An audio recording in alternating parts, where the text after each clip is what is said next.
नमस्कार मित्रों, फणीश्वर नाथ रेणु की सुप्रसिद्ध कहानी तीसरी कसम। आज हम इस कहानी का वाचन करेंगे। इस कहानी का दूसरा नाम है मारे गए गुलफाम और इसके ऊपर एक बहुत ही सुप्रसिद्ध फिल्म भी बन चुकी है, आपने अवश्य देखी होगी। कसम की बात अगर हम करें तो बचपन से हम अपने दोस्तों के साथ छोटी छोटी कस्में खाते हैं और वो जो कस्में होती हैं उनमें मासूमियत होती है। कसम खाने का उद्देश्य यही होता है कि हम उसको पूरी श्रद्धा के साथ, पूरी शिद्दत के साथ, दिलो जान के साथ निभाएं। कसम हम इसीलिए खाते हैं कि उसको तोड़ा ना जाए। लेकिन जैसे जैसे हम बड़े होते जाते हैं, अपने स्वार्थ के आधार पर, अपने आप को सच्चा साबित करने के लिए अपनी झूठ के ऊपर भी हम कसम खा लेते हैं। तो इस कहानी का जो नाम है तीसरी कसम, इसके संदर्भ में भी जो कहानी का मुख्य पात्र है हीरामन, उसके जीवन में 3 कस्में जुड़ी हुई हैं। लोक जीवन में कसम, सौगंध या शपथ लेने का अर्थ है वह वादा जो अपने आचरण में उतार कर प्राण प्रण से निभाया जाए, जिसको तोड़ना पाप के बराबर समझा जाए। कसम वास्तव में वह आचार व्यवहार का मूल्य है जो आस्था और विश्वास के साथ साथ ईमानदारी व करनी कथनी की एक रूपता से जुड़ा होता है। तीसरी कसम कहानी में पहली 2 कस्मों की पृष्ठभूमि में रखकर नायक हीरामन की तीसरी कसम को नाटकीय सार्थकता देने के उद्देश्य से कथा सूत्र का संचालन किया गया है, जो कि हीरामन के चरित्र, जो कि इस कहानी के मुख्य पात्र हैं, तथा आचरण के व्यवहार को उजागर करता है। हीरामन के जीवन से जुड़ी पहली 2 कस्में नैतिक मूल्यों के ऊपर आधारित है। हीरामन गाड़ीवान पिछले कटु एवं गंभीर अनुभवों के निष्कर्ष के आधार पर कसम के रूप में पहला निर्णय और संकल्प यह लेता है कि चोर बाजारी का माल न लादने तथा दूसरा बांस लादने हेतु गाड़ी का प्रयोग न करने के अर्थ में दिया गया है। उपयुक्त दोनों कस्में जीवन की गाड़ी खींचने हेतु हीरामन के लिए नैतिक निर्णय का दर्जा रखती है।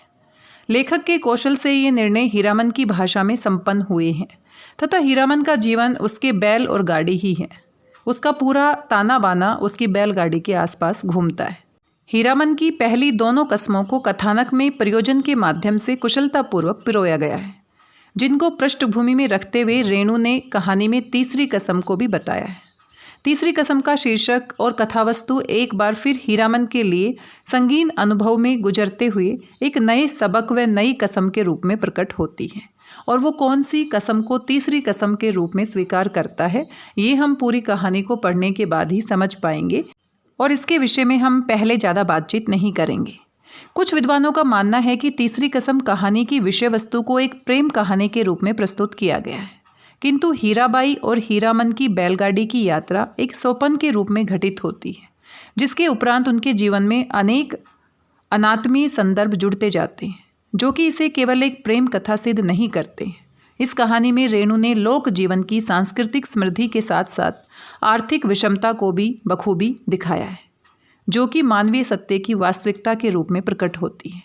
तीसरी कसम कहानी का कथ्य प्रेम कहानी के अतिरिक्त सामाजिक आर्थिक यथार्थ को भी उजागर करना है, जिसे कहानी के संपूर्ण रूपबंध के तंतुओं में समाहित करके उसकी परस्पर प्रतिक्रियाओं के रूप में रेणु ने अभिव्यंजित किया है तथा यही तीसरी कसम के कथ्य के संदर्भ में सत्य भी है। इसको पूर्ण रूप से हम प्रेम कथा का आधार नहीं मान सकते। इसमें अनेक सामाजिक पहलुओं के बारे में भी रेणु ने विस्तार से चर्चा की है। तीसरी कसम की कहानी 2 अलग अलग संसारों की कहानी है, जिसमें एक संसार कंपनी तथा कंपनी की औरत के प्रभाव का है तथा दूसरा इससे बिल्कुल गांव की दुनिया का है, जहां नौटंकी देखना एक दुष्कर्म समझा जाता है। हीरामन की मित्र मंडली के सभी सदस्य गुप्त रूप से नौटंकी देखते हैं, किंतु इस सूचना को गांव घर तक न पहुंचने देने की मिलकर कसम भी खाते हैं। हीरामन के एक मित्र धुनीराम को तो अकारणीय बोध के कारण तेज बुखार भी हो जाता है और वह नौटंकी में ही नौकरी पकड़ने के कारण गांव ने लौटने की इच्छा भी व्यक्त करता है। कहानी बीच बीच में हीरामन पर केंद्रित रहती है तथा कंपनी की औरत हीराबाई की यात्रा के दौरान हीरामन का उससे मुग्ध हो जाना इसे 2 समानांतर संसारों की कहानी बनाता है। हीराबाई और हीरामन दोनों का अपना अलग अलग संसार है, लेकिन फिर भी वो एक दूसरे के संसार में प्रवेश करते हैं। हीराबाई पर मुग्ध होने के परिणाम स्वरूप हीरामन तीसरी कसम खाकर अपनी इस मंशा को इस प्रतिक्रिया के माध्यम से अभिव्यक्त करता है। आइए पूरी कहानी का वाचन करते हैं और देखते हैं इस कहानी में किस तरह से नई नई परतें खुलती हैं। और फणीश्वर नाथ रेणु के विषय में हम अच्छी तरह से जानते हैं। मैला आंचल उनका उपन्यास आपने पढ़ा होगा और वो किस तरह से लोक जीवन की झांकियों को अपनी कहानियों के माध्यम से, अपनी रचनाओं के माध्यम से पाठक के सामने प्रस्तुत करते हैं, वो अपने आप में एक अनोखा अनुभव होता है। आइए पढ़ते हैं कहानी तीसरी कसम उर्फ मारे गए गुलफाम। हीरामन गाड़ीवान की पीठ में गुदगुदी लगती है। पिछले 20 साल से गाड़ी हाँकता है हीरामन। बैलगाड़ी सीमा के उस पार मोरंग राज नेपाल से धान और लकड़ी ढो चुका है। कंट्रोल के ज़माने में चोर बाजारी का माल इस पार से उस पार पहुंचाया है, लेकिन कभी तो ऐसी गुदगुदी नहीं लगी पीठ में। कंट्रोल का सामान हीरामन कभी भूल सकता है उस जमाने को। एक बार 4 खेप सीमेंट और कपड़े की गांठों से भरी गाड़ी जोगबनी से विराटनगर पहुंचाने के बाद हीरामन का कलेजा पोख्ता हो गया था। फारबिसगंज का हर चोर व्यापारी उसको पक्का गाड़ीवान मानता।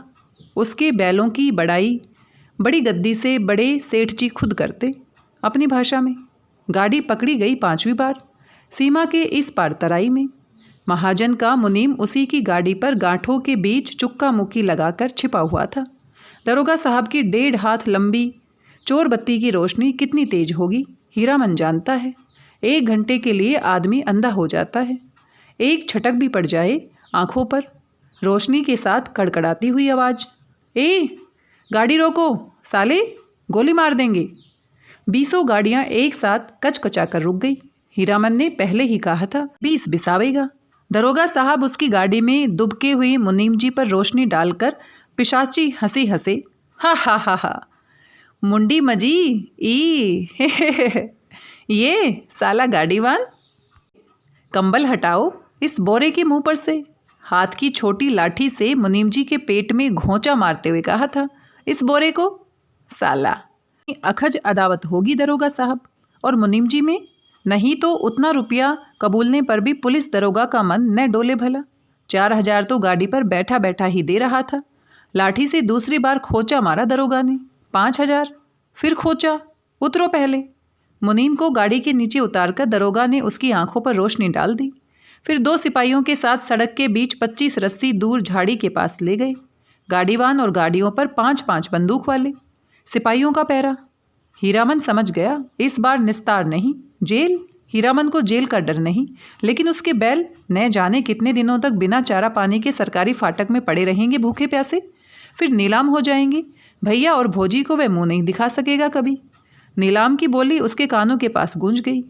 1 2 3 दरोगा और मुनीम में बात पट नहीं रही थी शायद। हीरामन की गाड़ी के पास तैनात सिपाही ने अपनी भाषा में दूसरे सिपाही से धीमी आवाज में पूछा, का हो, मामला गोल हो की का? फिर खैनी तंबाकू देने के बहाने उस सिपाही के पास चला गया। 1 2 3 3-4 गाड़ियों की आड़ हीरामन ने फैसला कर लिया। उसने धीरे से अपने बैलों के गले की रस्सियां खोल दी। गाड़ी पर बैठे बैठे दोनों को जुड़वा बांध दिया। बैल समझ गए उन्हें क्या करना है। हीरामन उतरा, जूती हुई गाड़ी से बांस की टिकटी लगाकर बैलों की कंधों को बेलगाम किया। दोनों के कानों के पास गुदगुदी लगा दी और मन ही मन बोला, चलो भैयन, जान बचेगी तो ऐसी ऐसी सग्गड़ गाड़ी बहुत मिलेंगी। 1 2 3 9 2 11। गाड़ियों की आड़ में सड़क के किनारे दूर एक घनी झाड़ी फैली हुई थी। दम साधकर तीनों प्राणियों ने झाड़ी को पार किया, बेखटक बेआहट। फिर 1 ले 2 ले दुल की चाल। दोनों बैल सीना तानकर फिर तराई के घने जंगलों में घुस गए। राह सूंघते, नदी नाला पार करते हुए भागे पूंछ उठाकर। पीछे पीछे हीरामन। रात भर भागते रहे थे तीनों जन। घर पहुंचकर 2 दिन तक बेसुध पड़ा रहा था हीरामन। होश में आते ही उसने कान पकड़कर कसम खाई थी, अब कभी ऐसी चीज़ों की लदनी नहीं ला देंगे। चोर बाजारी का माल, तोबा तोबा। पता नहीं मुनीम जी का क्या हुआ, भगवान जाने उसकी सग्गड़ गाड़ी का क्या हुआ। असली इस्पात लोहे की धुरी थी। दोनों पहिए तो नहीं, एक पहिया एकदम नया था। गाड़ी में रंगीन डोरियों के फुदने बड़े जतन से गूथे गए थे। 2 कस्में खाई है उसने, एक चोर बाजारी का माल नहीं ला देंगे, दूसरी बांस नहीं ला देंगे। अपने हर भाड़ेदार से वे पहले ही पूछ लेता है, चोरी चिकारी वाली चीज़ तो नहीं, और बांस लादने के लिए 50 रुपये भी दे कोई हीरामन की गाड़ी नहीं मिलेगी। दूसरे की गाड़ी देखें, बांस लदी हुई गाड़ी से 4 हाथ आगे बांस का अगवा निकला रहता है और पीछे की ओर 4 हाथ पिछुआ। काबू के बाहर रहती है गाड़ी हमेशा। सो बेकाबू वाली लदनी और खरैया।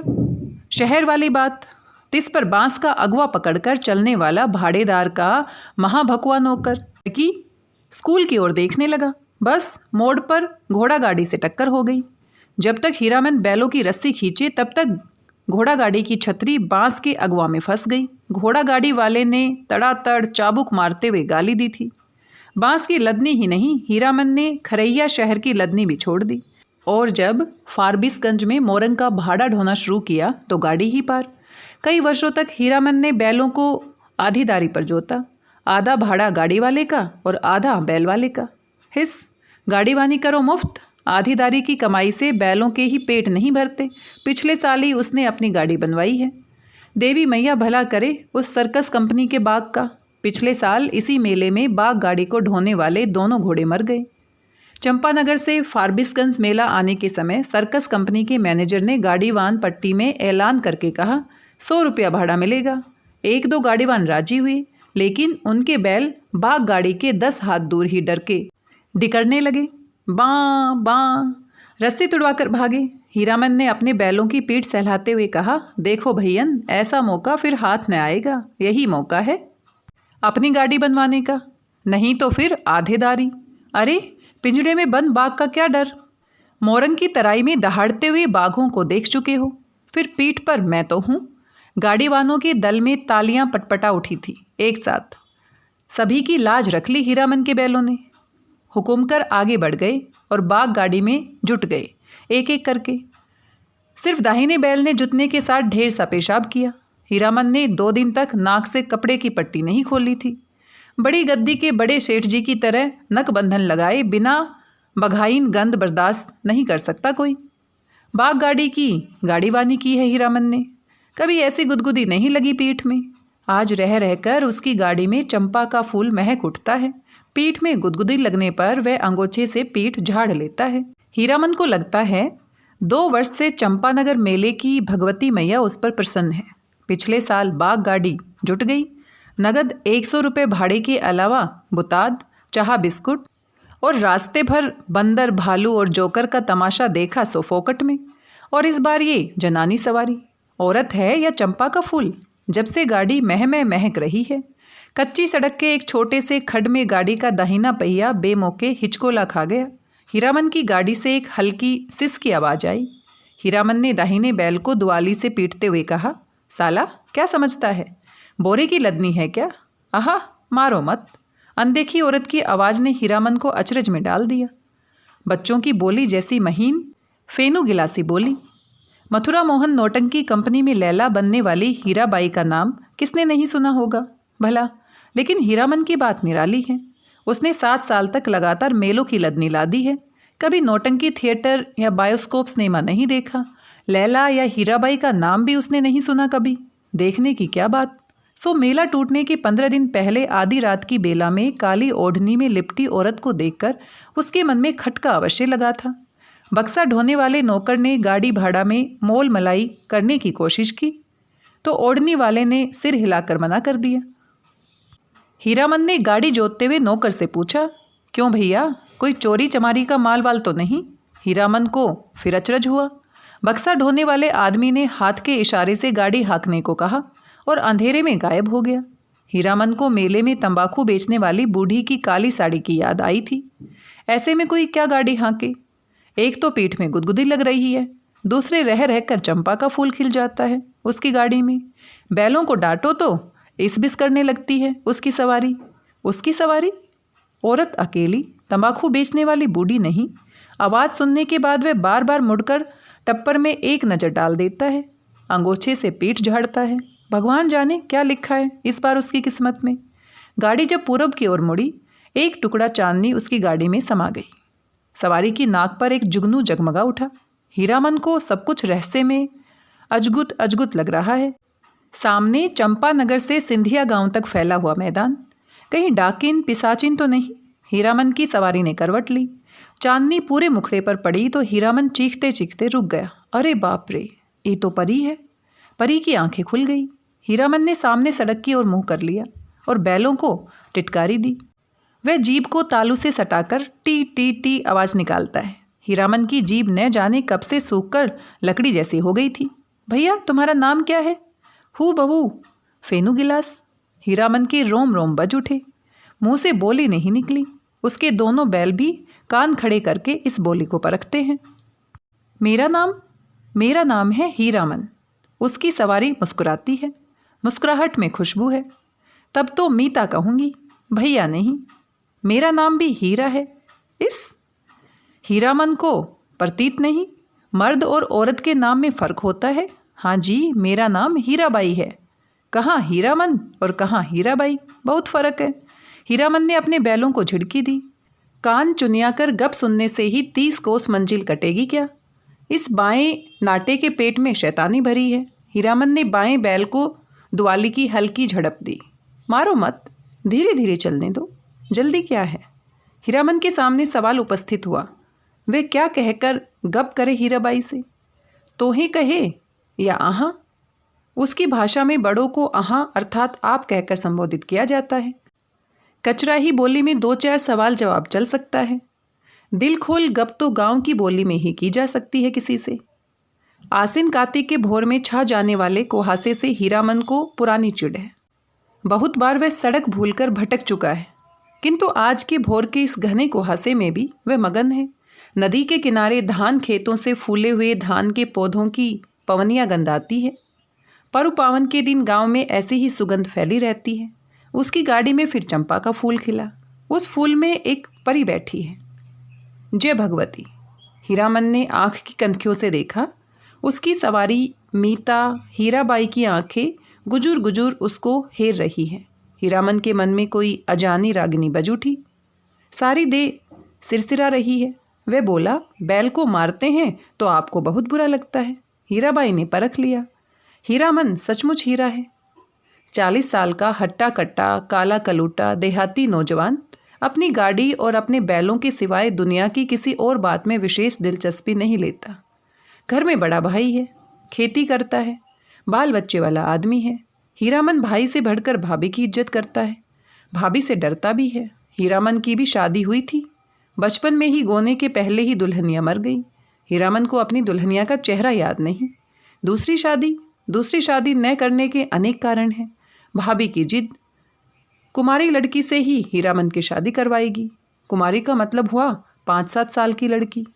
कौन मानता है सरधा कानून? कोई लड़की वाला 2 ब्याहों को अपनी लड़की गरज में पड़ने पर ही दे सकता है। भाभी उसकी 3 सत करके बैठी है, सो बैठी है।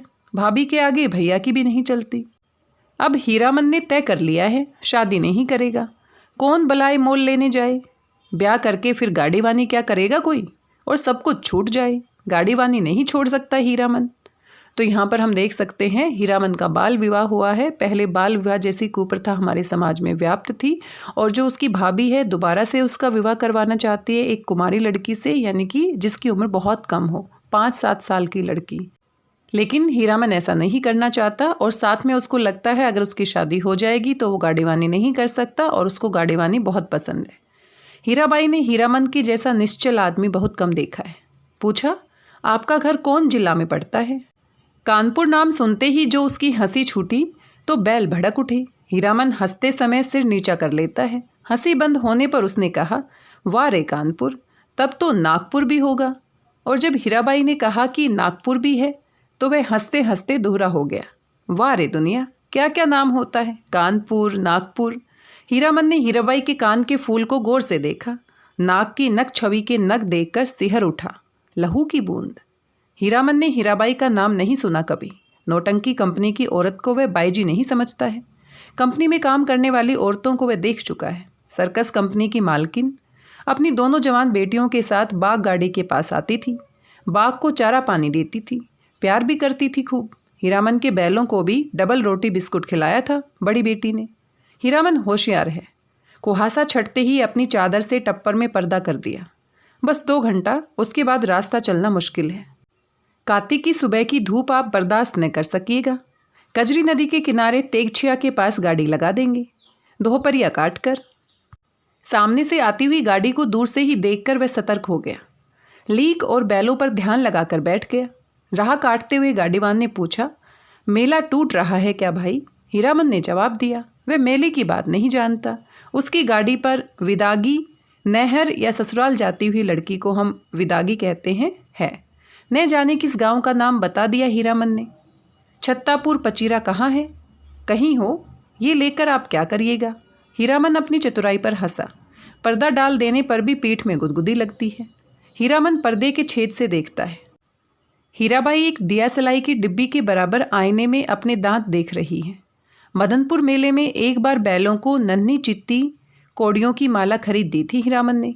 छोटी छोटी नन्ही नन्ही कौड़ियों की पात। तेगछिया के तीनों पेड़ दूर से ही दिखलाई पड़ते हैं। हीरामन ने पर्दे को जरा सरकाते हुए कहा, देखिए यही है तेगछिया। 2 पेड़ जटामासी बड़ हैं और एक, उस फूल का क्या नाम है? आपके कुर्ते पर जैसा फूल छपा हुआ है वैसा ही, खूब महकता है। 2 कोस दूर तक गंध जाती है। उस फूल को खमीरा तंबाकू में डालकर पीते भी हैं लोग। और उस अमराई की आड़ से कई मकान दिखाई पड़ते हैं। वहाँ कोई गांव है या मंदिर? हीरामन ने बीड़ी सुलगाने से पहले पूछा, बीड़ी पिए? आपको गंध तो नहीं लगेगी। वही है नामलगढ़ ड्योढ़ी, जिस राजा के मेले से हम लोग आ रहे हैं, उसी का दियात गोतिया है। जारे जमाना। हीरामन ने जारे जमाना कहकर बात को चाशनी में डाल दिया। हीराबाई ने टप्पर के पर्दे को तिरछे खोंस दिया। हीराबाई की दंत पंक्ति। कौन जमाना? ठुड्डी पर हाथ रखकर से आग्रह बोली, नामलगढ़ ड्योढ़ी का जमाना। क्या था और क्या से क्या हो गया? हीरामन गप रसाने का भेद जानता है। हीराबाई बोली, तुमने देखा था वह जमाना? देखा नहीं, सुना है। राज कैसे गया? वही हैफ वाली कहानी है। सुनते हैं घर में देवता ने जन्म ले लिया। कहिए भला, देवता आखिर देवता है या नहीं? इंद्रासन छोड़कर मृत्यु भवन में जन्म ले तो इसका तेज कैसे संभाल सकता है कोई? सूरजमुखी फूल की तरह माथे के पास तेज खिला रहता, लेकिन नज़र का फेर किसी ने नहीं पहचाना। एक बार उपलैन में लाट साहब मैं लाटने के हवा गाड़ी से आए थे। लाट ने भी नहीं पहचाना, आखिर लाटनी ने।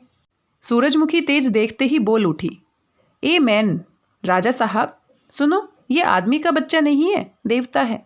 हीरामन ने लाटनी की बोली की नकल उतारते समय खूब डैम फैट लैट किया। हीराबाई दिल खोलकर हंसी। हंसते समय उसकी सारी देह दुलकती है। हीराबाई ने अपनी ओढ़नी ठीक कर ली। तब हीरामन को लगा कि तब उसके बाद क्या हुआ मीता? इस कथा सुनने का बड़ा शौक है आपको, लेकिन काला आदमी, राजा क्या महाराज भी हो जाए, रहेगा काला आदमी ही। साहिब के जैसा अक्ल कहाँ से पाएगा? हंसकर बात उड़ा दी सभी ने। तब रानी को बार बार सपना देने लगा देवता। सेवा नहीं कर सकते तो जाने दो, नहीं रहेंगे तुम्हारे यहाँ। इसके बाद देवता का खेल शुरू हुआ। सबसे पहले दोनों दंतार हाथी मरे, फिर घोड़ा, फिर पटपटांग। पटपटांग क्या है? हीरामन का मन पल पल में बदल रहा है। मन में सतरंगा छाता धीरे धीरे खिल रहा है। उसको लगता है उसकी गाड़ी पर देवकुल की औरत सवार है। देवता आखिर देवता है। पटपटांग, धन दौलत माल मवेशी सब साफ। देवता इंद्रासन चला गया। हीराबाई ने ओझल होते हुए मंदिर के कंगुरे की ओर देखकर लंबी सांस ली। लेकिन देवता ने जाते जाते कहा, इस राज में कभी एक छोड़कर 2 बेटा नहीं होगा। धन हम अपने साथ ले जा रहे हैं, गुण छोड़ जाते हैं। देवता के साथ सभी देव देवी चले गए, सिर्फ सरस्वती मैया रह गई। उसका मंदिर है। देसी घोड़े पर पाट के बोझ लादे हुए बनियों को आते देखकर हीरामन ने टप्पर के पर्दे को गिरा दिया। बैलों को ललकार कर विदेशिया नाच का बंदना गीत गाने लगा। जय मैया सरस्वती अर्जी करत बानी, हमरा पर हो खूस होई हे मैया, हमरा पर हो खूस हई। घोड़ लद्दे बनियों ने हीरामन से हुलस कर पूछा, क्या भाव पटिया खरीदते हैं महाजन? लंगड़े घोड़े वाले बनिए ने बटगमनी जवाब दिया, नीचे 27-28, ऊपर 30, जैसा माल वैसा भाव। जवान बनिए ने पूछा, मेला का क्या हालचाल है भाई? कौन नौटंकी कंपनी का खेल हो रहा है, रोता कंपनी या मथुरा मोहन? मेले का हाल मोल वाला जाने। हीरामन ने फिर छतरपुर पचीरा का नाम लिया। सूरज 2 बांस ऊपर आ गया था। हीरामन अपने बैलों से बात करने लगा। 1 कोस जमीन, जरा दम बांध कर चलो, प्यास की बेला हो गई है न? याद है उस बार तेगछिया के पास सर्कस कंपनी के जोकड़ और बंदर नाचने वाले साहब में झगड़ा हो गया था। जोकड़वा ठीक बंदर की तरह दांत किटकिटाकर किकियाने लगा था। न जाने किस किस देश मुल्क के आदमी आते हैं। हीरामन ने फिर पर्दे के छेद से देखा। हीराबाई एक कागज के टुकड़े पर आंख गड़ाकर बैठी है। हीरामन का मन आज हल्के सुर में बंधा है। उसको तरह तरह के गीतों की याद आती है। 20-25 साल पहले विदेसिया, बलवाही, छोकरा नाच वाले एक से एक गजल खेमटा गाते थे। अब तो भोपा में भोपू भोपू करके कौन गीत गाते हैं लोग। जा रे जमाना। छोकरा नाच के गीत की याद आई हीरामन को। सजनवा बैरी हो गए हमारो सजनवा, अरे चिट्ठिया हो तो सब कोई बाँचे, चिट्ठिया हो तो सब कोई बाँचे, हाय करमवा होय करमवा कोई न बाँचे हमारो सजनवा, हो करमवा कोई न बाँचे हमारो। गाड़ी की बल्ली पर उंगलियों से ताल देकर गीत को काट दिया हीरामन ने। छोकरा नाच के मनवा नटुआ का मुंह हीराबाई जैसा ही था। कहाँ चला गया वह जमाना। हर महीने गांव में नाच वाले आते थे। हीरामन ने छोकरा नाच के चलते अपनी भाभी की न जाने कितनी बोली ठोली सुनी थी। भाई ने घर से निकल जाने को कहा था। आज हीरामन पर माँ सरस्वती सहाय है। लगता है हीराबाई बोली, वाह कितना बढ़िया गाते हो तुम। हीरामन का मुंह लाल हो गया। वह सिर नीचा करके हंसने लगा। आज तेगछिया पर रहने वाले महावीर स्वामी भी सहाय हैं हीरामन पर। तेगछिया के नीचे एक भी गाड़ी नहीं। हमेशा गाड़ी और गाड़ीवानों की भीड़ लगी रहती है यहाँ। सिर्फ एक साइकिल वाला बैठकर सुस्ता रहा है। महावीर स्वामी को सुमरकर हीरामन ने गाड़ी रोकी। हीराबाई पर्दा हटाने लगी। हीरामन ने पहली बार आंखों से बात की हीराबाई से। साइकिल वाला इधर ही टकटकी लगाकर देख रहा है। बैलों के खोलने के पहले बांस की टिकटी लगाकर गाड़ी को टिका दिया। फिर साइकिल वाले की ओर बार बार घूरते हुए पूछा, कहाँ जाना है? मेला? कहाँ से आना हो रहा है? बिसनपुर से। बस इतनी ही दूर में थस थसाकर थक गए। जा रे जवानी। साइकिल वाला दुबला पतला नौजवान मिनमिनाकर कुछ बोला और बीड़ी सुलगाकर उठ खड़ा हुआ। हीरामन दुनिया भर की निगाह से बचाकर रखना चाहता है हीराबाई को। उसने चारों ओर नज़र दौड़ाकर देख लिया, कहीं कोई गाड़ी या घोड़ा नहीं। कजरी नदी की दुबली पतली धारा तेगछिया के पास आकर पूर्व की ओर मुड़ गई है। हीराबाई पानी में बैठी हुई भैंसों और उनकी पीठ पर बैठे हुए बगुलों को देखती रही। हीरामन बोला, जाइए घाट पर मुंह हाथ धो आइए। हीराबाई गाड़ी से नीचे उतरी। हीरामन का कलेजा धड़क उठा। नहीं नहीं, पाँव सीधे हैं, टेढ़े नहीं। लेकिन तलवा इतना लाल क्यों है? हीराबाई घाट की ओर चली गई। गांव की बहू बेटी की तरह सिर नीचा करके धीरे धीरे। कौन कहेगा कि कंपनी की औरत है? औरत नहीं, लड़की, शायद कुमारी ही है। हीरामन टिकटी पर टिकी गाड़ी पर बैठ गया। उसने टप्पर से झाँक कर देखा। एक बार इधर उधर देखकर हीराबाई के तकिए पर हाथ रख दिया। फिर तकिए पर कोहनी डालकर झुक गया। झुकता गया। खुशबू उसकी देह में समा गई। तकिए के गिलाफ पर कढ़े फूलों को उंगलियों से छूकर उसने सूंघा। हाय रे हाय, इतनी सुगंध। हीरामन को लगा एक साथ 5 चिलम गांजा फूंक कर वह उठा है। हीराबाई के छोटे आईने में उसने अपना मुंह देखा। आंखें उसकी इतनी लाल क्यों हैं? हीराबाई लौटकर आई तो उसने हंसकर कहा, अब आप गाड़ी का पहरा दीजिए, मैं आता हूँ तुरंत। हीरामन ने अपनी सफरी झोली से सहेजी हुई गंजी निकाली, गमछा झाड़कर कंधे पर लिया और हाथ में बाल्टी लटकाकर चला। उसके बैलों ने बारी बारी से हुक हुक करके कुछ कहा। हीरामन ने जाते जाते उलटकर कहा, हाँ हाँ, प्यास सभी को लगी है, लौट कर आता हूँ तो घास दूंगा, बदमाशी मत करो। बैलों ने कान हिलाए। नहा धोकर कब लौटा हीरामन हीराबाई को नहीं मालूम। कजरी की धारा को देखते देखते उसकी आंखों में रात की उचटी हुई नींद लौट आई थी। हीरामन पास के गांव से जलपान के लिए दही चूड़ा चीनी ले आया है। उठिए, नींद तोड़िए, 2 मुट्ठी जलपान कर लीजिए। हीराबाई आंख खोलकर अचरज में पड़ गई।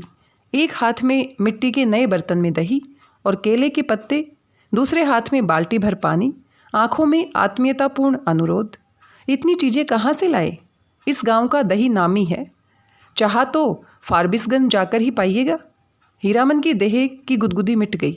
हीराबाई ने कहा, तुम भी पत्तल बिछाओ। क्यों? तुम नहीं खाओगे तो समेट कर रख लो अपनी झोली में, मैं भी नहीं खाऊंगी। हीरामन लजाकर बोला, अच्छी बात है, आप खा लीजिए पहले। पहले पहले क्या, तुम भी बैठो। हीरामन का जी जुड़ा गया। हीराबाई ने अपने हाथ से उसका पत्तल बिछा दिया, पानी छींटे दिया, चूड़ा निकाल कर दिया। धन्य है, धन्य है। हीरामन ने देखा भगवती मैया भोग लगा रही है। लाल होठों पर गोरस का परस। पहाड़ी तोते को दूध भात खाते देखा है। दिन ढल गया। टप्पर में सोई हीराबाई और जमीन पर दरी बिछाकर सोए हीरामन की नींद एक ही साथ खुली। मेले की ओर जाने वाली गाड़ियां तेगछिया के पास रुकी हैं। बच्चे कचर पचर कर रहे हैं। हीरामन हड़बड़ाकर उठा। टप्पर के अंदर झांककर इशारे से कहा, दिन ढल गया। गाड़ी में बैलों को जोतते समय अपने गाड़ीवानों के सवालों का कोई जवाब नहीं दिया। गाड़ी हाँकते हुए बोला, सिरपुर बाजार से अस्पताल की डाक डरनी है, रोगी देखने जा रही है, पास की कुड़मा गांव। हीराबाई छत्तापुर पचीरा का नाम भूल गई। गाड़ी जब कुछ दूर आगे बढ़ाई तो उसने हंसकर पूछा, पत्तापुर छपीरा। हंसते हंसते पेट में बल पड़ गए हीरामन के। पत्तापुर छपीरा वे लोग छत्तापुर पचीरा के ही गाड़ीवान थे, उनसे कैसे कहता। हीराबाई मुस्कुराती हुई गांव की ओर देखने लगी। सड़क तेगछिया गांव के बीच से निकलती है। गांव के बच्चों ने पर्दे वाली गाड़ी देखी और तालियां बजा बजाकर रटी हुई पंक्तियां दोहराने लगे। लाली लाली डोलिया में लाली रे दुल्हनिया, लाली लाली डोलिया में लाली रे दुल्हनिया, पान खाए। हीरामन हंसा। दुल्हनिया, लाली लाली डोलिया, दुल्हनिया पान खाती है, दूल्हा की पगड़ी में मुंह पोंछती है। ओ दुल्हनिया, तेगछिया गांव के बच्चों को याद रखना, लौटती बेर गुड़ या लड्डू लेती आइयो। लाख बरिस तेरा दुल्ला जिए। कितने दिनों का हौसला पूरा हुआ है हीरामन का। ऐसे कितने सपने देखे हैं उसने। वह अपनी दुल्हनिया को लेकर लौट रहा है। हर गांव के बच्चे तालियां बजा बजा कर गा रहे हैं। हर आंगन से झांक कर देख रही हैं औरतें। मर्द लोग पूछते हैं, कहाँ की गाड़ी है, कहाँ जाएगी। उसकी दुल्हनिया डोली का पर्दा थोड़ा सरका कर देखती है। और भी कितने सपने। गांव से बाहर निकलकर उसने कनखियों से टप्पर के अंदर देखा। हीराबाई कुछ सोच रही है। हीरामन भी किसी सोच में पड़ गया। थोड़ी देर के बाद वह गुनगुनाने लगा, सजन रे झूठ मत बोलो, सजन रे झूठ मत बोलो, खुदा के पास जाना है, नहीं हाथी नहीं घोड़ा नहीं गाड़ी, वहाँ पैदल ही जाना रे, सजन रे झूठ मत बोलो। हीराबाई ने पूछा, क्यों मीता, तुम्हारी अपनी बोली में कोई गीत नहीं क्या? हीरामन अब बेखटक हीराबाई की आंखों में आंखें डालकर बात करता है। कंपनी की औरत भी ऐसी होती है। सर्कस कंपनी की मालकिन मेम थी, लेकिन हीराबाई गांव की बोली में गीत सुनना चाहती है। वह खुलकर मुस्कुराया। गांव की बोली आप समझिएगा? हीराबाई ने गर्दन हिलाई। कान के झुमके हिल गए। हीरामन कुछ देर तक बैलों को हाँकता रहा चुपचाप। फिर बोला, गीत जरूर ही सुनिएगा, नहीं मानिएगा। इतना शौक गांव के गीत सुनने का आपको? तब लीक छोड़नी होगी। चालू रास्ते में कैसे गीत गा सकता है कोई? हीरामन ने बाएं बैल की रस्सी खींचकर दाहिने को लीक से बाहर किया और बोला, हरिपुर होकर नहीं जाएंगे तब। चालू लीक को काटते देखकर हीरामन की गाड़ी के पीछे वाले गाड़ीवान ने चिल्लाकर पूछा, काहे हो गाड़ीवान? लीक छोड़कर बेलीक कहाँ उधर? हीरामन ने हवा में दुआली घुमाते हुए जवाब दिया, कहाँ है बेलीक? वह सड़क ननकपुर को नहीं जाएगी। फिर अपने आप बड़बड़ाया, इस मुल्क के लोगों की यही आदत बुरी है, राह चलते 100 जिरह करेंगे। अरे भाई, तुमको जाना है जाओ, देहाती भूत सब। ननकपुर की सड़क पर गाड़ी लाकर हीरामन ने बैलों की रस्सी ढीली कर दी। बैलों ने दुल की चाल छोड़कर कदम चाल पकड़ी। हीराबाई ने देखा, सचमुच ननकपुर की सड़क बड़ी सूनी है। हीरामन उसकी आंखों की बोली समझता है। घबराने की बात नहीं, ये सड़क भी फारबिसगंज जाएगी। राघाट के लोग बहुत अच्छे हैं, एक घड़ी रात तक हम लोग पहुंच जाएंगे। हीराबाई को फारबिसगंज पहुंचने की जल्दी नहीं। हीरामन पर उसको इतना भरोसा हो गया है कि डर भय की कोई बात ही नहीं उठती है मन में। हीरामन ने पहले जी भर मुस्कुरा लिया। कौन गीत गाए वह? हीराबाई को गीत और कथा दोनों का शौक है। इस महुआ घटवारिन? वह बोला, अच्छा, जब आपको इतना शौक है तो सुनिए महुआ घटवारिन का गीत। इसमें गीत भी है और कथा भी। कितने दिनों के बाद भगवती ने ये हौसला भी पूरा कर दिया। जय भगवती। आज हीरामन अपने मन को खलास कर देगा। वह हीराबाई की थमी हुई मुस्कुराहट को देखता रहा। सुनिए, आज भी परमार नदी में महुआ घटवारिन के कई पुराने घाट हैं। इसी मुल्क की थी महुआ। थी तो घटवारिन, लेकिन 100 सतवंती में एक थी। उसका बाप दारू ताड़ी पीकर दिन रात बेहोश पड़ा रहता। उसकी सौतेली माँ साक्षात राक्षसनी, बहुत बड़ी नज़र चालक। रात में गांजा दारू अफीम चुराकर बेचने वाले से लेकर तरह तरह के लोगों से उसकी जान पहचान थी। सबसे घुट्टी भर हेलमेल। महुआ कुमारी थी, लेकिन काम कराते कराते उसकी हड्डी निकाल दी थी राक्षसनी ने। जवान हो गई, कहीं शादी ब्याह की बात भी नहीं चलाई। एक रात की बात सुनिए। हीरामन ने धीरे धीरे गुनगुनाकर गला साफ किया। हे सावना भादवा के रे उमड़ल नदिया गमे ओ मैयो गे रेनी भयावनी है तड़का तड़के धड़के करे जा मोरा कि हम हुजे बार नाही रे। ओ माँ, सावन भादों की उमड़ी हुई नदी, भयावनी रात, बिजली कड़कती है। मैं बारी कुंवारी नन्ही बच्ची, मेरा कलेजा धड़कता है। अकेली कैसे जाऊं घाट पर, सो भी एक परदेसी राही बटोही के पैर में तेल लगाने के लिए। सत माँ ने अपनी बज्जर किवाड़ी बंद कर ली। आसमान में मेघ हड़बड़ा उठे और हर हराकर वर्षा होने लगी। महुआ रोने लगी अपनी माँ को याद करके। आज उसकी माँ रहती तो ऐसे दुर्दिन में कलेजे में सटाकर रखती अपनी महुआ बेटी को। गे मैया, इसी दिन के लिए, यही दिखाने के लिए तुमने कोख में रखा था। महुआ अपनी माँ पर गुस्साई, क्यों वह अकेली मर गई। जी भर कोसती हुई बोली। हीरामन ने लक्ष्य किया। हीराबाई तकिए पर कोहनी गड़ाकर गीत में मगन एकटक उसकी ओर देख रही है। खोई हुई सूरत कैसी भोली लगती है। हीरामन ने गले में कपकपी पैदा की। हूँ रे डाइनिया मैयो मोरी, नोन व चटाई कहे नाही मारिल सोरी घर। एही दिन व खातिर छिन रोधिया, तेहूँ पोसली की नेनु दूध उठकन। हीरामन ने दम लेते हुए पूछा, भाखा भी समझती हैं कुछ या खाली गीत ही सुनती हैं। हीरा बोली, समझती हूँ। उठगन माने उपटन, जो देह में लगाते हैं। हीरामन ने विस्मित होकर कहा, इस सो रोने धोने से क्या होई। सौदागर ने पूरा दाम चुका दिया था महुआ का। बाल पकड़कर घसीटता हुआ नाव पर चढ़ा और मांझी को हुक्म दिया, नाव खोलो, पाल बांधो। पाल वाली नाव परवाली चिड़िया की तरह उड़ चली। रात भर महुआ रोती छटपटाती रही। सौदागर के नौकरों ने बहुत डराया धमकाया, चुप रहो नहीं तो उठाकर पानी में फेंक देंगे। बस महुआ को बात सूझ गई। भोर का तारा मेघ की आड़ से जरा बाहर आया, फिर छिप गया। इधर महुआ भी छपाक से कूद पड़ी पानी में। सौदागर का एक नौकर महुआ को देखते ही मोहित हो गया था। महुआ की पीठ पर वह भी कूदा। उल्टी धारा में तैरना खेल नहीं, सो भी भरी भादों की नदी में। महुआ असल घटवारिन की बेटी थी। मछली भी भला थकती है पानी में। सफरी मछली जैसी उफराती पानी चीरती भागी चली जा रही है और उसके पीछे सौदागर का नौकर पुकार पुकार कर कहता है, महुआ जरा थमो, तुमको पकड़ने नहीं आ रहा, तुम्हारा साथी हूँ, जिंदगी भर साथ रहेंगे हम लोग। लेकिन हीरामन का बहुत प्रिय गीत है ये। महुआ घटवारिन गाते समय उसके सामने सावन भादों की नदी उमड़ने लगती है। अमावस्या की रात और घने बादलों में रह रहकर बिजली चमक उठती है। उसकी चमक में लहरों से लड़ती हुई बारी कुमारी महुआ की झलक उसे मिल जाती है। सफरी मछली की चाल और तेज हो जाती है। उसको लगता है वह खुद सौदागर का नौकर है। महुआ कोई बात नहीं सुनती, प्रतीत करती नहीं, उलटकर देखती भी नहीं और वह थक गया है तैरते तैरते। इस बार लगता है महुआ ने अपने को पकड़ा दिया, खुद ही पकड़ में आ गई है। उसने महुआ को छू लिया है, पा लिया है। उसकी थकान दूर हो गई है। 15-20 साल तक उमड़ी हुई नदी की उल्टी धारा में तैरते हुए उसके मन को किनारा मिल गया।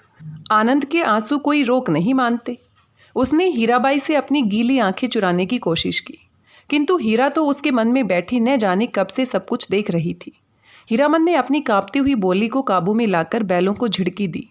इस गीत में न जाने क्या है कि सुनते ही दोनों थस थसा जाते हैं। लगता है 100 मन बोझ लाद दिया किसी ने। हीराबाई लंबी सांस लेती है। हीरामन के अंग अंग में उमंग समा जाती है। तुम तो उस्ताद हो मीता। इस आसिन कार्तिक का सूरज 2 बांस दिन रहते ही कुमला जाता है। सूरज डूबने से पहले ही ननकपुर पहुंचना है। हीरामन अपने बैलों को समझा रहा है, कदम खोलकर और कलेजा बांध कर चलो। ए छी छी बड़के भैयन, ले हे। ननकपुर तक वह अपने बैलों को ललकारता रहा। हर ललकार के पहले वह अपने बैलों को बीती हुई बातों को याद दिलाता। याद नहीं चौधरी की बेटी की बारात में कितनी गाड़ियाँ थी, सबको कैसे मात किया था। हाँ, वही कदम निकालो, ले ले। ननकपुर से फारबिसगंज 3 कोस है, 2 घंटे और। ननकपुर के हाट पर आजकल चाय भी बिकने लगी है। हीरामन अपने लोटे में चाय भर कर ले आया। कंपनी की औरत को जानता है वह, सारा दिन घड़ी घड़ी भर में चाय पीती रहती हैं। चाय है या जान? हीरा हंसते हंसते लोटपोट हो रही है। अरे तुमसे किसने कह दिया कि कवारे आदमी को चाय नहीं पीनी चाहिए? हीरामन लजा गया। क्या बोले वह? लाज की बात, लेकिन वह भोग चुका है एक बार। सर्कस कंपनी की मेम के हाथ की चाय पीकर उसने देख लिया है। बड़ी गर्म तासीर। पीजिए गुरुजी। हीरा हंसी। इस ननकपुर हाट पर ही दिया बाती जल चुकी थी। हीरामन ने अपनी सफरी लालटेन जलाकर पिछुआ में लटका दिया। आजकल शहर से 5 कोस दूर के गांव वाले भी अपने को शहरू समझने लगे हैं। बिना रोशनी की गाड़ी को पकड़कर चालान कर देते हैं। 12 बखेड़ा। आप मुझे गुरुजी मत कहिए, तुम मेरे उस्ताद हो। हमारे शास्त्र में लिखा हुआ है, एक अक्षर सिखाने वाला भी गुरु और एक राग सिखाने वाला भी उस्ताद। इस शास्त्र पुराण भी जानती है। मैंने क्या सिखाया? मैं क्या? हीरा हंसकर गुनगुनाने लगी। हे सावन भदवा के रे। हीरामन अचरज के मारे गूंगा हो गया। इस इतना तेज जहन, हूबहू महुआ खटवारी। गाड़ी सीताधार की एक सूखी धारा की उतराई पर गड़गड़ाकर नीचे की ओर उतरी। हीराबाई ने हीरामन का कंधा धर लिया एक हाथ से। बहुत देर तक हीरामन के कंधे पर उसकी उंगलियां पड़ी रही। हीरामन ने नज़र फिराकर कंधे पर केंद्रित करने की कोशिश की कई बार। गाड़ी चढ़ाई पर पहुंची तो हीरा की ढीली उंगलियां फिर तन गई। सामने फारबिसगंज शहर की रोशनी झिलमिला रही है। शहर से कुछ दूर हटकर मेले की रोशनी, टप्पर में लटके लालटेन की रोशनी में छाया नाचती है आसपास। डबडबाई आंखों से हर रोशनी सूरजमुखी फूल की तरह दिखाई पड़ती है। फारबिसगंज तो हीरामन का घर द्वार है। न जाने कितनी बार वह फारबिसगंज आया है। मेले की लदनी लादी है किसी औरत के साथ। हाँ, एक बार उसकी भाभी जिस साल आई थी गोने में, उसी साल तिरपाल ने गाड़ी को चारों ओर से घेर कर बासा बनाया गया था। हीरामन अपनी गाड़ी को तिरपाल से घेर रहा है। गाड़ीवान पट्टी में। सुबह होते ही रोता नौटंकी कंपनी के मैनेजर से बात करके भर्ती हो जाएगी हीराबाई। परसों मेला खुल रहा है। इस बार मेले में पाल चट्टी खूब जमी है। बस एक रात, आज रात भर हीरामन की गाड़ी में रहेगी हीराबाई। हीरामन की गाड़ी नहीं, घर में। कहाँ की गाड़ी है? कौन हीरामन? किस मेले से? किस चीज़ की लदनी है? गांव समाज के गाड़ीवान एक दूसरे को खोजकर आसपास गाड़ी लगाकर बासा डालते हैं। अपने गांव के लाल मोहर, धुन्नी राम और पलटदास वगैरह गाड़ीवानों के दल को देखकर हीरामन अचकचा गया। उधर पलटदास टप्पर में झांक कर भड़का, मानो बाघ पर नजर पड़ गई। हीरामन ने इशारे से सभी को चुप किया। फिर गाड़ी की ओर कनखी मारकर फुसफुसाया, चुप। कंपनी की औरत है, नौटंकी कंपनी की। कंपनी की? एक नहीं, अब 4 हीरामन। चारों ने अचरज से एक दूसरे को देखा। कंपनी नाम से कितना असर है। हीरामन ने लक्ष्य किया। तीनों एक साथ सटक दम हो गए। लाल मोहर ने जरा दूर हटकर बतियाने की इच्छा प्रकट की, इशारे से ही। हीरामन ने टप्पर की ओर मुंह करके कहा, होटल तो नहीं खुला होगा कोई? हलवाई के यहाँ से पक्की ले आवें। हीरामन जरा इधर सुनो, मैं कुछ नहीं खाऊंगी अभी। लो तुम खाओ। क्या है? पैसा? इस पैसा देकर हीरामन ने कभी फारबिसगंज में कच्ची पक्की नहीं खाई। उसके गांव के इतने गाड़ीवान हैं, किस दिन के लिए? वह छू नहीं सकता पैसा। उसने हीराबाई से कहा, बेकार मेला बाजार में हुज्जत मत कीजिएगा, पैसा रखिए। मौका पाकर लाल मोहर भी टप्पर के करीब आ गया। उसने सलाम करते हुए कहा, 4 आदमी के भात में 2 आदमी खुशी में खा सकते हैं। बासा पर भात चढ़ा हुआ है। हम लोग एक ही गांव के हैं। गोवा ग्रामीण के रहते होटल और हलवाई के यहाँ खाएगा हीरामन? हीरामन ने लाल मोहर का हाथ टीप दिया। बेसी भचर भचर मत करो। गाड़ी के 4 रस्सी दूर जाते जाते धुन्नीराम ने अपने कुल बुलाते हुए दिल की बात खोल दी। तुम भी खूब हो हीरामन। उस साल कंपनी का बाग, इस बार कंपनी की जनानी। हीरामन ने दबी आवाज में कहा, भाई रे, ये हम लोगों के मुल्क की जनाना नहीं कि लटपट बोली सुनकर भी चुप रह जाए। एक तो पश्चिम की औरत, तिस पर कंपनी की। धुन्नीराम ने अपनी शंका प्रकट की, लेकिन कंपनी में तो तुम सुनते हैं पतुरिया रहती है। धत! सभी ने एक साथ उसको दुरदुरा दिया। कैसा आदमी है? पतुरिया रहेगी कंपनी में भला? देखो उसकी बुद्धि। सुना है, देखा तो नहीं है कभी। धुन्नीराम ने अपनी गलती मान ली। पलटदास को बात सूझी। हीरामन भाई, जनाना जात अकेली रहेगी गाड़ी पर? कुछ भी हो, जनाना आखिर जनाना ही है। कोई ज़रूरत ही पड़ जाए। ये बात सभी को अच्छी लगी। हीरामन ने कहा, बात ठीक है। पलट, तुम लौट आओ, गाड़ी के पास ही रहना, और देखो गपशप जरा होशियारी से करना। हाँ। हीरामन की देह से अतर गुलाब की खुशबू निकलती है। हीरामन कमर सांड है। उस बार महीनों तक उसकी देह से बघाइन गंध नहीं गई। लाल मोहर ने हीरामन की गमछी सूंघ ली। हीरामन चलते चलते रुक गया। क्या करे लाल मोहर भाई, जरा कहो तो। बड़ी जिद करती है, कहती है नौटंकी देखना ही होगा, फोकट में ही, और गांव नहीं पहुंचेगी ये बात। हीरामन बोला, नहीं जी, एक रात नौटंकी देखकर जिंदगी भर बोली ठोली कौन सुने। देशी मुर्गी विलायती चाल। धुन्नीराम ने पूछा, फोकट में देखने पर भी तुम्हारी भौजाई बात सुनाएगी? लाल मोहर ने बासा के बगल में लकड़ी की दुकान लाद कर आई हुई गाड़ीवानों का बासा है। बासा के मीर गाड़ीवान मियाँ जानू बूढ़े ने सफरी गुड़गुड़ी पीते हुए पूछा, क्यों भाई, मीना बाजार की लदनी लाद कर कौन आया है? मीना बाजार? मीना बाजार तो पतुरिया पट्टी को कहते हैं। क्या बोलता है ये बुढ़ा मियाँ? लाल मोहर ने हीरामन के कान में फुसफुसा कर कहा, तुम्हारी देह मैं महकती है, सच। लहसनवा लाल मोहर का नौकर गाड़ीवान है, उम्र में सबसे छोटा है, पहली बार आया है तो क्या, बाबू बबुआइनों के यहाँ बचपन से नौकरी कर चुका है। वह रह रहकर वातावरण में कुछ सूंघता है, नाक सिकोड़ कर। हीरामन ने देखा, लहसनवा का चेहरा तमतमा गया है। कौन आ रहा है धड़धड़ाता हुआ? कौन? पलटदास? क्या है? पलटदास आकर खड़ा हो गया चुपचाप। उसका मुंह भी तमतमाया हुआ था। हीरामन ने पूछा, क्या हुआ, बोलते क्यों नहीं? क्या जवाब दे पलटदास? हीरामन ने उसको चेतावनी दे दी थी, गपशप होशियारी से करना।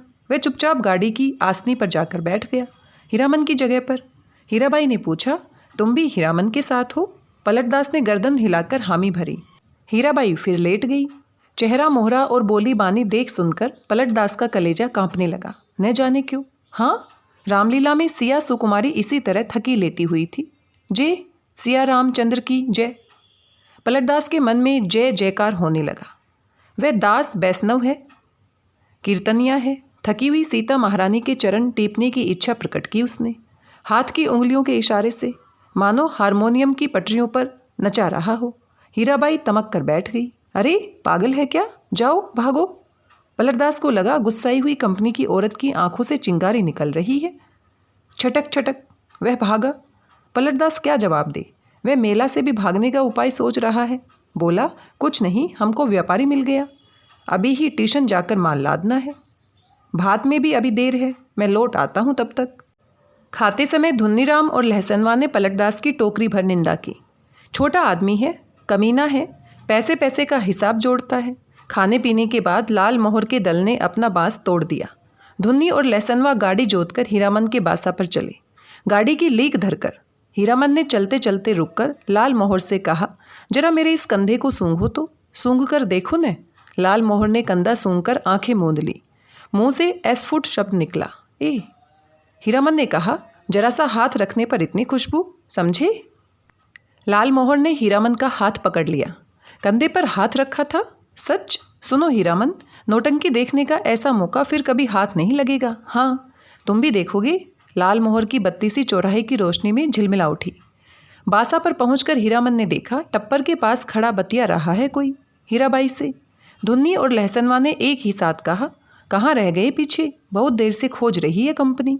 हीरामन ने टप्पर के पास जाकर देखा, अरे ये तो वही बक्सा ढोने वाला नौकर है जो चंपानगर मेले में हीराबाई को गाड़ी में बिठाकर अंधेरे में गायब हो गया था। आ गए हीरामन, अच्छी बात, इधर आओ, ये लो अपना भाड़ा और ये लो अपनी दक्षिणा। 25 25 50। हीरामन को लगा किसी ने आसमान से धकेल कर धरती पर गिरा दिया। किसी ने क्यों? इस बक्सा ढोने वाले आदमी ने। कहाँ से आ गया? उसकी जीप पर आई हुई बात जीप पर ही रह गई। इस दक्षिणा? वे चुपचाप खड़ा रहा। हीराबाई बोली, लो पकड़ो और सुनो, कल सुबह रोता कंपनी में आकर मुझसे भेंट करना, पास बनवा दूंगी। बोलते क्यों नहीं? लाल मोहर ने कहा, इलाम बख्शीश दे रही है मालकिन, ले लो हीरामन। हीरामन ने कटकर लाल मोहर की ओर देखा। बोलने का जरा भी ढंग नहीं इस लाल मोहर को। धुन्नीराम की स्वगतोक्ति सभी ने सुनी, हीराबाई ने भी। गाड़ी बैल छोड़कर नौटंकी कैसे देख सकता है कोई गाड़ीवान मेले में? हीरामन ने रुपया लेते हुए कहा, क्या बोलेंगे? उसने हंसने की चेष्टा की। कंपनी की औरत कंपनी में जा रही है, हीरामन का क्या? बक्सा ढोने वाला रास्ता दिखाता हुआ आगे बढ़ा, इधर से। हीराबाई जाते जाते रुक गई। हीरामन के बैलों को संबोधित करके बोली, अच्छी, मैं चली भयन। बैलों ने भैया शब्द पर कान हिलाए। भाइयों, आज रात दी रीता संगीत नौटंकी कंपनी के स्टेज पर गुलबदन, देखिए गुलबदन। आपको ये जानकर खुशी होगी कि मथुरा मोहन कंपनी की मशहूर एक्ट्रेस मिस हीरा देवी, जिसकी एक एक अदा पर 1000 जान फिदा हैं, इस बार हमारी कंपनी में आ गई हैं। याद रखिए, आज की रात मिस हीरा देवी गुलबदन। नौटंकी वालों के इस ऐलान से मेले की हर पट्टी में सरगर्मी फैल रही है। हीराबाई, मिस हीराबाई, लैला, गुलबदन फिल्मी एक्ट्रेस को मात करती है। तेरी बाकी अदा पर मैं खुद हूँ फिदा, तेरी चाहत को दिलबर बयां क्या करूँ। यही ख्वाहिश है कि एक तुम मुझको देखा करे और दिलो जान मैं तुमको देखा करूँ। हर आदमी का दिल नगाड़ा हो गया है। लाल मोहर दौड़ता हाफता बासा पर आया। ए हीरामन, यहाँ क्या बैठे हो, चलकर देखो, जय जयकार हो रहा है। मये बाजा गाजा छापी फाहरम के साथ हीराबाई की जय जय कर रहे हैं। हीरामन हड़बड़ा कर उठा। लहसनवा ने कहा, धुन्नी काका तुम बासा पर रहो, मैं भी देख आऊं। धुन्नी की बात कौन सुनता है। तीनों जन नौटंकी कंपनी की एलानिया पार्टी के पीछे पीछे चलने लगे। हर नुक्कड़ पर रुककर बाजा बंद करके ऐलान किया जाता है। ऐलान के हर शब्द पर हीरामन पुलक उठता है। हीराबाई का नाम के साथ अदा फिदा वगैरह सुनकर उसने लाल मोहर की पीठ थपथपा दी। धन्य है या नहीं? लाल मोहर ने कहा, अब बोलो, अब भी नौटंकी नहीं देखोगे? सुबह से ही धुन्नीराम और लाल मोहर समझा रहे थे, समझाकर हार चुके थे। कंपनी में जाकर भेंट कराओ। जाते जाते पुरसिस कर गई है। लेकिन हीरामन की बस एक बात, धत, कौन भेंट करने जाए। कंपनी की औरत कंपनी में गई, अब उससे क्या लेना देना, चीनेगी भी नहीं। वह मन ही मन रूठा हुआ था। ऐलान सुनने के बाद उसने लाल मोहर से कहा, जरूर देखना चाहिए। क्यों लाल मोहर? दोनों आपस में सलाह करके रोता कंपनी की ओर चले। खेमे के पास पहुंचकर हीरामन ने लाल मोहर को इशारा किया। पूछताछ करने का भार लाल मोहर के सिर। लाल मोहर कचरा ही बोलना जानता है। लाल मोहर ने एक काले कोट वाले से कहा, बाबू साहेब जरा सुनिए तो। काले कोट वाले ने नाक भौं चिढ़ाकर कहा, क्या है, इधर क्यों? लाल मोहर की कचराही बोली गड़बड़ा गई। तेवर देखकर बोला, गुलगुल नहीं, बुलबुल नहीं। हीरामन ने झट से संभाल दिया। हीरा देवी किधर रहती है, बता सकते हैं? उस आदमी की आंखें हठात लाल हो गई। सामने खड़े नेपाली सिपाही को पुकार कर कहा, इन लोगों को क्यों आने दिया इधर? हीरामन।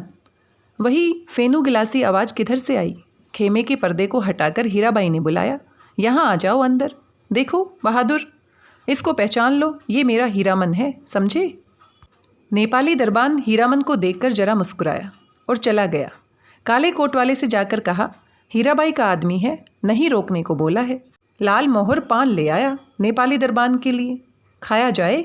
इस एक नहीं 5 पास, 4 अठनियाँ। बोली कि जब तक मेले में हो रोज रात में आकर देखना, सबका ख्याल रखती है। बोली कि तुम्हारे और साथी हैं, सभी के लिए पास ले जाओ। कंपनी की औरतों की बात निराली होती है या नहीं? लाल मोहर ने लाल कागज के टुकड़ों को छूकर देखा। पास? वारे हीरामन भाई, लेकिन 5 पास लेकर क्या होगा? पलटदास तो पलट कर आया ही नहीं है अभी तक। हीरामन ने कहा, जाने दो अभागे को, तकदीर में लिखा नहीं। हाँ, पहले गुरु कसम खानी होगी सभी को कि गांव घर में ये बात एक पंछी भी न जान पाए। लाल मोहर ने उत्तेजित होकर कहा, कौन साला बोलेगा गांव में जाकर? पलटा ने अगर बदमाशी की तो दूसरी बार से फिर साथ नहीं लाऊंगा। हीरामन ने अपनी थैली आज हीराबाई के जिम्मे रख दी है। मेले का क्या ठिकाना, किस्म किस्म के पॉकेट काट लोग हर साल आते हैं, अपने साथी संगियों का भी क्या भरोसा। हीराबाई मान गई। हीरामन के कपड़े की काली थैली को उसने अपने चमड़े के बक्स में बंद कर दिया। बक्से के ऊपर भी कपड़े का खोल और अंदर भी झलमल रेशमी अस्तर।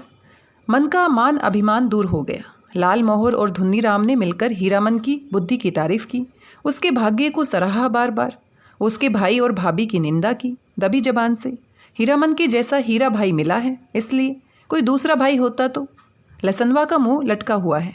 ऐलान सुनते सुनते न जाने कहाँ चला गया कि बड़ी सांझ होने के बाद लौटा है। लाल मोहर ने एक मालिकाना झिड़की दी है, गाली के साथ, सोहदा कहीं का। धुन्नीराम ने चूल्हे पर खिचड़ी चढ़ाते हुए कहा, पहले ये फैसला कर लो कि गाड़ी के पास कौन रहेगा। रहेगा कौन? ये लसनवा कहाँ जाएगा? लसनवा रो पड़ा। हे मालिक, हाथ जोड़ते हैं, इक्को झलक, बस एक झलक। हीरामन ने उदारतापूर्वक कहा, अच्छा, एक झलक क्यों, 1 घंटा देखना, मैं आ जाऊंगा। नौटंकी शुरू होने के 2 घंटे पहले ही नगाड़ा बजना शुरू हो जाता है और नगाड़ा शुरू होते ही लोग पतंगों की तरह टूटने लगते हैं। टिकट घर के पास भीड़ देखकर हीरामन को बड़ी हंसी आई। लाल मोहर, उधर देखो कैसी धक्का मुक्की कर रहे हैं लोग। हीरामन भाई, कौन? पलटदास? कहाँ की लदनी लाद आए? लाल मोहर ने पराए गांव के आदमी की तरह पूछा। पलटदास ने हाथ मलते हुए माफ़ी मांगी। कसूरवार हैं, जो सजा दो तुम लोग, सब मंजूर हैं, लेकिन सच्ची बात कहें कि सिया सुकुमारी। हीरामन के मन का पुरैन नगाड़े के ताल पर विकसित हो चुका है। बोला, देखो पलटा, ये मत समझना कि गांव घर की जनाना है। देखा, तुम्हारे लिए भी पास दिया है, पास ले लो अपना, तमाशा देखो। लाल मोहर ने कहा, लेकिन एक शर्त पर पास मिलेगा। बीच बीच में लसनवा को भी। पलटदास को कुछ बताने की ज़रूरत नहीं, वह लसनवा से बातचीत कर आया है अभी। लाल मोहर ने दूसरी शर्त सामने रखी। गांव में अगर ये बात मालूम हुई कि किस तरह, राम राम, दांत से जीभ को काटते हुए पलटदास ने बताया, अठनिया फाटक इधर है। फाटक पर खड़े दरबान ने हाथ से पास लेकर उनके चेहरे को बारी बारी से देखा। बोला, ये तो पास है, कहाँ से मिला? अब लाल मोहर की कचराही बोली सुने कोई। उसके तेवर देखकर दरबान घबरा गया। मिलेगा कहाँ से? अपनी कंपनी से पूछ लीजिए जाकर। 4 ही नहीं, देखिए एक और है। जेब से 5वां पास निकालकर दिखाया लाल मोहर ने। 1 रुपया वाले फाटक पर नेपाली दरबान खड़ा था। हीरामन ने पुकार कर कहा, ए सिपाही दाजू, सुबह को ही पहचानवा दिया और अभी भूल गए? नेपाली दरबान बोला, हीराबाई का आदमी है सब, जाने दो, पास है तो फिर काहे को रोकता है, अठनिया दर्जा। तीनों ने कपड़ घर को अंदर से पहली बार देखा। सामने कुर्सी बेंच वाले दर्जे हैं, पर्दे पर रामबन गमन की तस्वीर है। पलटदास पहचान गया। उसने हाथ जोड़कर नमस्कार किया। पर्दे पर अंकित रामसिया, सुकुमारी और लखन लला को। जय हो, जय हो। पलटदास की आंखें भर आई। हीरामन ने कहा, लाल मोहर, छापी सभी खड़े हैं या चल रहे हैं? लाल मोहर अपने बगल में बैठे दर्शकों से जान पहचान कर चुका है। उसने कहा, खेला अभी पर्दा के भीतर है, अभी जमीन का दे रहा है लोग जमाने के लिए। पलटदास ढोलक बजाना जानता है, इसलिए नगाड़े के ताल पर गर्दन हिलाता है और दिया सलाई पर ताल काटता है। बीड़ी आदान प्रदान करके हीरामन ने भी एक आध जान पहचान कर ली। लाल मोहर से परिचित आदमी ने चादर से देह को ढकते हुए कहा, नाच शुरू होने में अभी देर है, तब तक नींद ले लें। सब दर्जा से अच्छा अठनिया दर्जा सबसे पीछे सबसे ऊंची जगह पर है। जमीन पर गरम पुआल हैं। कुर्सी बेंच पर बैठकर इस सर्दी के मौसम में तमाशा देखने वाले अभी घुच घुच कर उठेंगे चाह पीने। उस आदमी ने अपनी संगी से कहा, खेला शुरू होने पर जगा देना। नहीं नहीं, खेला शुरू होने पर नहीं, हिरिया जब स्टेज पर उतरे हमको जगा देना। हीरामन के कलेजे में जरा आँच लगी। बड़ा लटपटिया आदमी मालूम पड़ता है। उसने लाल मोहर को आंख के इशारे से कहा, इस आदमी से बतियाने की जरूरत नहीं। घन घन घन घड़ाम पर्दा उठ गया। हे हीराबाई शुरू से ही उतर गई स्टेज पर। कपड़ घर खच्चम खच भर गया है। हीरामन का मुंह अचरज से खुल गया। लाल मोहर को न जाने क्यों ऐसी हंसी आ रही है। हीराबाई के गीत के हर पद पर वह हंसता है बेवजह। गुलबदन दरबार लगाकर बैठी है, ऐलान कर रही है, जो आदमी तख्त हजारा बनाकर ला देगा, मुँह मांगी चीज़ इनाम में दे दी जाएगी। अजी, है कोई ऐसा फनकार? तो हो जाए तैयार, बनाकर लाए तख्त हजारा। आ किड़किड़ किर, अलबत नाचती है। क्या गला है मालूम है। ये आदमी कहता है कि हीराबाई पान बीड़ी सिगरेट जर्दा कुछ नहीं खाती। ठीक कहता है, बड़ी नेम वाली रंडी है। रंडी कौन कहता है कि रंडी है? दांत में मिस्सी कहाँ है? पाउडर से दांत धो लेती होगी। हरगिज नहीं। कौन आदमी है, बात की बेबात करता है। कंपनी की औरत को पुतरिया कहता है। तुमको बात क्यों लगी? कौन है रंडी का भड़वा? मारो साले को, मारो तेरी। हो हल्ले के बीच हीरामन की आवाज़ कपड़ घर को फाड़ रही है। आओ एक एक की गर्दन उतार लेंगे। लाल मोहर दुआली से पटापट पीटता जा रहा है सामने के लोगों को।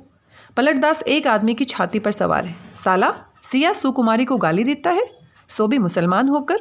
धुन्नीराम शुरू से ही चुप था। मारपीट शुरू होते ही कपड़ घर से निकलकर बाहर भागा। काले कोट वाले नौटंकी के मैनेजर सिपाही नेपाली सिपाही के साथ दौड़े आए। दरोगा साहब ने हंटर से पीट पाट शुरू की। हंटर खाकर लाल मोहर तिलमिला उठा। कचराही बोली में भाषण देने लगा। दरोगा साहब, मारते हैं मारिए, कोई हर्ज नहीं, लेकिन ये पास देख लीजिए, एक पास पॉकेट में भी है, देख सकते हैं हुजूर। टिकस नहीं पास। तब हम लोगों के सामने कंपनी की औरत को कोई बुरी बात कहे तो कैसे छोड़ देंगे? कंपनी की मैनेजर की समझ में आ गई सारी बात।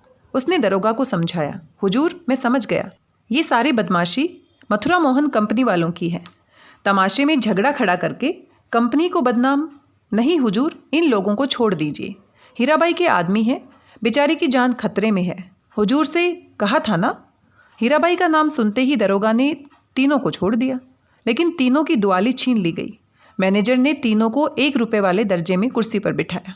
आप लोग यहीं बैठिए, पान भिजवा देता हूँ। कपड़घर शांत हुआ और हीराबाई स्टेज पर लौट आई। नगाड़ा फिर घनघना उठा।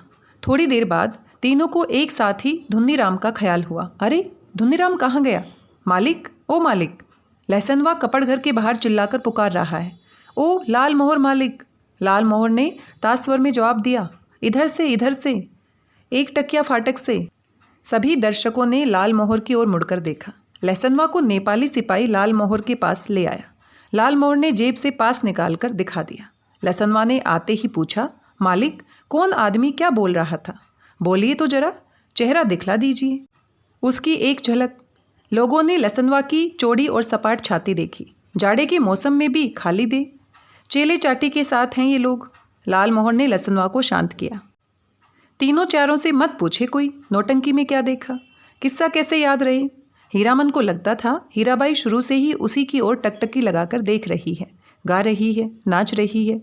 लाल मोहर को लगता था हीराबाई उसी की ओर देखती है। वह समझ गई है हीरामन से भी ज़्यादा पावर वाला आदमी है लाल मोहर। पलटदास किस्सा समझता है। किस्सा और क्या होगा, रामायण की ही बात है। वही राम, वही सीता, वही लखन लल्ला और वही रावण। सिया सुकुमारी को राम जी से छीनने के लिए रावण तरह तरह का रूप धर कर आता है। राम और सीता भी रूप बदल लेते हैं। यहाँ भी तख्त हजारा बनाने वाला माली का बेटा राम है, गुलबदन सिया सुकुमारी है, माली के लड़के का दोस्त लखन लल्ला है और सुल्तान है रावण। धुन्नीराम को बुखार है तेज। लहसनवा को सबसे अच्छा जोकर का पार्ट लगा है। चिरैया तोहके लेके ना जायवे नरहट के बजरिया। वह उस जोकर से दोस्ती लगाना चाहता है। नहीं लगावेगा दोस्ती जोकर साहब। हीरामन को एक गीत की आधी कड़ी हाथ लगी है, मारे गए गुलफाम। कौन था ये गुलफाम? हीराबाई रोती हुई गा रही थी। अजी हाँ, मारे गए गुलफाम। टिडिक टिडिक बेचारा गुलफाम। तीनों को दुआली वापस देते हुए पुलिस के सिपाही ने कहा, लाठी दुआली लेकर नाच देखने आते हो? दूसरे दिन मेले भर में ये बात फैल गई। मथुरा मोहन कंपनी से भाग कर आई है हीराबाई, इसलिए इस बार मथुरा मोहन कंपनी नहीं आई है, उसके गुंडे आए हैं। हीराबाई भी कम नहीं, बड़ी खिलाड़ औरत है। तेरे तेरे देहाती लठेत पाल रही है। वाह मेरी जान भी कहे तो कोई मजाल है। 10 दिन दिन रात दिन भर भाड़ा ढोता हीरामन। शाम होते ही नौटंकी का नगाड़ा बजने लगता। नगाड़े की आवाज़ सुनते ही हीराबाई की पुकार कानों के पास मंडराने लगती। भैया, मीता, हीरामन, उस्ताद, गुरुजी, हमेशा कोई न कोई बाजा उसके मन में कोने में बजता रहता। दिन भर कभी हारमोनियम, कभी नगाड़ा, कभी ढोलक और कभी हीराबाई की पैजनी। उन्हीं साजों की गत पर हीरामन उठता बैठता, चलता फिरता। नौटंकी कंपनी के मैनेजर से लेकर पर्दा खींचने वाले तक उसको पहचानते हैं, हीराबाई का आदमी है। पलटदास हर रात नौटंकी होने के बाद श्रद्धापूर्वक स्टेज को नमस्कार करता है हाथ जोड़कर। लाल मोहर एक दिन अपनी कचराही बोली सुनाने गया था हीराबाई को। हीराबाई ने पहचाना ही नहीं। तब से उसका दिल छोटा हो गया है। उसका नौकर लहसनवा उसके हाथ से निकल गया है। नौटंकी कंपनी में भर्ती हो गया है। जोकर से उसकी दोस्ती हो गई है। दिन भर पानी भरता है, कपड़े धोता है, कहता है गांव में क्या है जो जाएंगी। लाल मोहर उदास रहता है। धुन्नीराम घर चला गया है बीमार होकर। हीरामन आज सुबह से 3 बार लदनी लाद का स्टेशन आ चुका है। आज न जाने उसको क्यों अपनी भौजाई की याद आ रही है। धुन्नीराम ने कुछ कह तो नहीं दिया। बुखार की झोंक में यही उसका अटर पटर बक रहा था। गुलबदन, तख्त हजारा, लहसनवा मौज में है। दिन भर हीराबाई को देखता होगा। कल कह रहा था, हीरामन मालिक तुम्हारे अकबाल से खूब मौज में हूँ। हीराबाई की साड़ी धोने के बाद कठौते का पानी अतर गुलाब हो जाता है। उसमें अपनी गमछी डुबोकर छोड़ देता हूँ। लो सूंघोगे। हर रात किसी न किसी के मुंह से सुनता है वह हीराबाई रंडी है। कितने लोगों से लड़े वह। बिना देखे ही लोग कैसे कोई बात बोलते हैं। राजा को भी लोग पीठ पीछे गाली देते हैं। आज वे हीराबाई से मिलकर कहेगा, नौटंकी कंपनी में रहने से बहुत बदनाम करते हैं लोग। सर्कस कंपनी में क्यों नहीं काम करती? सबके सामने नाचती है। हीरामन का कलेजा दप दप जलता रहता है उस समय। सर्कस कंपनी में बाघ को उसके पास जाने की हिम्मत कौन करेगा? सुरक्षित रहेगी हीराबाई? किधर की गाड़ी आ रही है? हीरामन, ए हीरामन भाई! लाल मोहर की बोली सुनकर हीरामन ने गर्दन मोड़कर देखा। क्या लाद कर लाया है लाल मोहर? तुमको ढूंढ रही है हीराबाई। स्टेशन पर जा रही है। एक ही सांस में सुना गया। लाल मोहर की गाड़ी पर ही आई है मेले से। जा रही है? कहाँ? हीराबाई रेलगाड़ी से जा रही है। हीरामन ने गाड़ी खोल दी। माल गुदाम के चौकीदार से कहा, भैया जरा गाड़ी बैल देखते रहिए, आ रहे हैं। उस्ताद, जनाना मुसाफिर खाने के फाटक के पास हीराबाई ओढ़नी में मुंह हाथ ढककर खड़ी थी। थैली बढ़ाती हुई बोली, लो, हे भगवान, भेंट हो गई, चलो। मैं तो उम्मीद खो चुकी थी। तुमसे अब भेंट नहीं हो सकेगी। मैं जा रही हूँ गुरुजी। बक्सा ढोने वाला आदमी आज कोट पतलून पहनकर बाबू साहब बन गया है। मालिकों की तरह कुलियों को हुक्म दे रहा है। जनाना दर्जा में चढ़ाना? अच्छा। हीरामन हाथ में थैली लेकर चुपचाप खड़ा रहा। कुर्ते के अंदर से थैली निकालकर दी है हीराबाई ने। चिड़िया की देह की तरह गर्म है थैली। गाड़ी आ रही है। बक्सा ढोने वाले ने मुंह बनाते हुए हीराबाई की ओर देखा। उसके चेहरे का भाव स्पष्ट है। इतना ज़्यादा क्या है? हीराबाई चंचल हो गई। बोली, हीरामन इधर आओ अंदर। मैं फिर लौटकर जा रही हूँ मथुरा मोहन कंपनी में। अपने देश की कंपनी है। बनेली मेला आओगे न? हीराबाई ने हीरामन के कंधे पर हाथ रखा, इस बार दाहिने कंधे पर। फिर अपनी थैली से रुपया निकालते हुए बोली, एक गरम चादर खरीद लेना। हीरामन की बोली फूटी। इतनी देर के बाद इस हरदम रुपया पैसा? रखिए रुपया, क्या करेंगी चादर? हीराबाई का हाथ रुक गया। उसने हीरामन के चेहरे को गौर से देखा, फिर बोली, तुम्हारा जी बहुत छोटा हो गया है। क्यों मीता? महुआ घटवारिन को सौदागर ने खरीद जो लिया है गुरुजी। गला भर आया हीराबाई का। बक्सा ढोने वाले ने बाहर से आवाज़ दी। गाड़ी आ गई। हीरामन कमरे से बाहर निकल आया। बक्सा ढोने वाले ने नौटंकी से जोकर जैसा मुंह बनाकर कहा, लाट फार्म से बाहर भागो, बिना टिकट के पकड़ेगा तो 3 महीने की हवा। हीरामन चुपचाप फाटक से बाहर जाकर खड़ा हो गया। स्टेशन की बात, रेलवे का राज, नहीं तो इस बक्सा ढोने वाले का मुंह सीधा कर देता हीरामन। हीराबाई ठीक सामने वाली कोठरी में चढ़ी। इतना टान गाड़ी में बैठकर भी हीरामन की ओर देख रही है, टुकुर टुकुर। लाल मोर को देखकर भी जल उठता है। हमेशा पीछे पीछे, हरदम हिस्सादारी सूझती है। गाड़ी ने सीटी दी। हीरामन को लगा उसके अंदर से कोई आवाज़ निकलकर सीटी के साथ ऊपर की ओर चली गई। छी, छक, गाड़ी हिली। हीरामन ने अपने दाहिने पैर से अंगूठे को बाएं पैर की एड़ी से कुचल दिया। कलेजे की धड़कन ठीक हो गई। हीराबाई हाथ की बैंगनी साफी से चेहरा पोंछती है। साफी हिलाकर इशारा करती है, अब जाओ।